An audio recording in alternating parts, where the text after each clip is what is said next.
Hi, my name is Christina and I am your librarian here at Christina's Bookshelf. And today I am bringing you a paranormal holiday story, Vampire Claus by Robert Winter.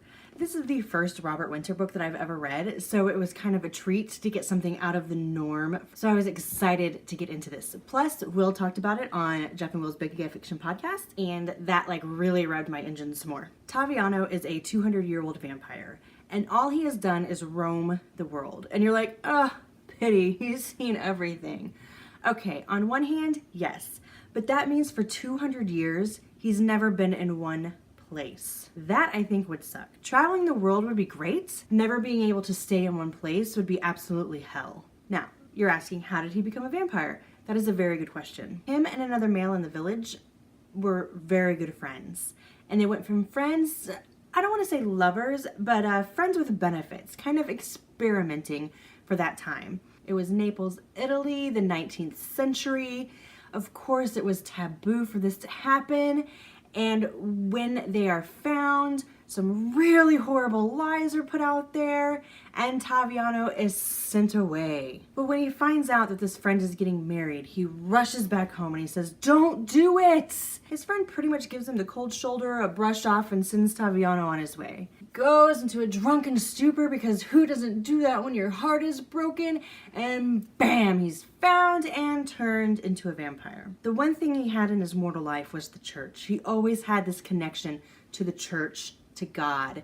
And when he became a vampire, he was told he can no longer go inside churches, and he just has felt lost. So it's Christmas Eve, he's crouched on a belfry, he's listening to the music, and has this longing to just be inside. When his senses tell him something's going on here, and he looks down and sees this wonderful, jolly man carrying all these presents, and then there's some hoodlums not too far behind.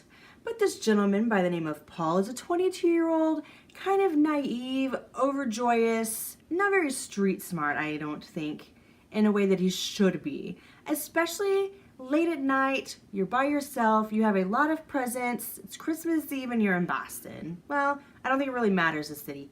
Anywhere, I don't think that would be a good idea. Well, Paul is kind of hurted by these three gentlemen, and they want to take Paul's gifts. And these aren't gifts like to friends or family, but they're gifts to kids in need. And Taviano is watching and can see what's going on, and he has to save this young, naive child. So he kind of swoops in and saves the day.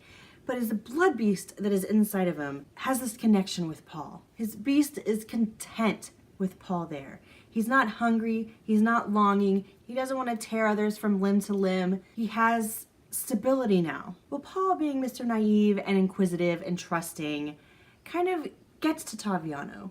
And Taviano opens up for the first time in 200 years. He's thinking, I can just change his memory, it's not a big deal, I'm finally having somebody to talk to. But the more they open up, the more they feel. This whole story takes place in less than a 48-hour period. It is tremendous, the amount of feelings and action, revelations. And there is a revelation that I thought we were going to get to, and when it happened, my mind was still blown. And I know you're waiting for me to tell you about it, so let's speak sexy times. Holy crap. This book is filled with the hottest sexy times.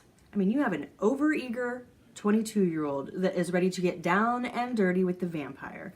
You have a vampire who hasn't really done much of down and dirty in the past 200 years. And with this super ultra connection to Paul, he is all about it. The things these two do to each other in this 48-hour time period is astonishing. However, the ending though, and this is what's going to bring this rating down a little bit, I felt it was sort of rushed. I mean, we spend a good amount of time on Taviano talking himself out of doing something with Paul and talking himself out of this and saying this is what needs to happen.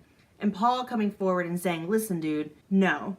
And there's a lot of back and forth and just fighting with himself, fighting with others, adventure, action. And then all of a sudden it's like we're almost done with the book and we kind of rush to the end. Like everything that we've debated, we've said, okay, this is how life's going to work, and blah, blah, blah, blah, blah, blah, blah. The other part that's going to bring it down is Paul's language. I'm not talking about fucking badass words or things of that nature. I feel Robert dug into the Urban Dictionary and pulled out so many things and tried to use everything that was available to him in one story. On one hand, I feel this great disconnect with Paul, and on the other hand, I can totally relate because I ask my children, will you please do this? And I'll get, nah, bruh, or nah, son, or something of that nature. And I'm like, for the love of God, can we not talk like that? And then Taviano kind of loses some of his culture and, in my mind, prestige because he wants to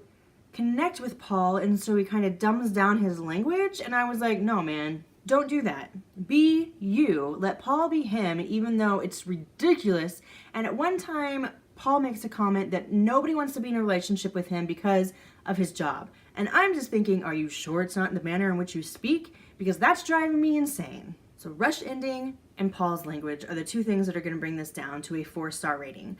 Other than that, Robert does this phenomenal job of bringing us this paranormal story, mixing it in with the Catholic religion, showing the church, myths versus fact, action, romance, love, storytelling, a blast from the past, and just the freaking hot sex that goes along with it that I might have read more than once. What I am going to do for you is down below I'm going to leave the Amazon link and the link to my influencer page. That way you can click and start reading. If you've enjoyed my review, I'm going to ask that you help me with that YouTube algorithm and give me a like. Leave me a comment. I love to interact with all of you guys, and go ahead and hit that subscribe button. I try to get new stuff out for you every Sunday through Thursday, but I honestly never know what time.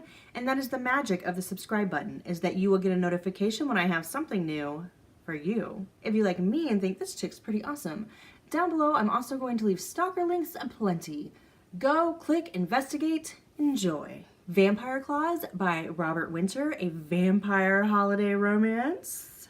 I am giving 4 stars. Bye. Hi, my name is Christina and I am your librarian here at Christina's Bookshelf. And today I am bringing you Daddy, It's Cold Outside by Max Walker. This is an MM holiday story, and it is good.